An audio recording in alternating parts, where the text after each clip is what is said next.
Selamünaleyküm kardeşler, hoş gördük sizleri. Bu günlerim kardeş, 2 iyun aydı. Bu 49 baş balalık, 50 baş balalık oyundu satılır kardeş. Allah özü her kim alsa ona xeyir versin. 50 tane balalık oyundu kardeş. 50 tane.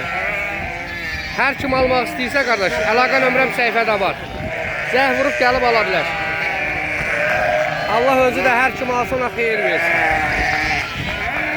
Kime lazımsa kardeş, zəh vurup gəlib ala bilər.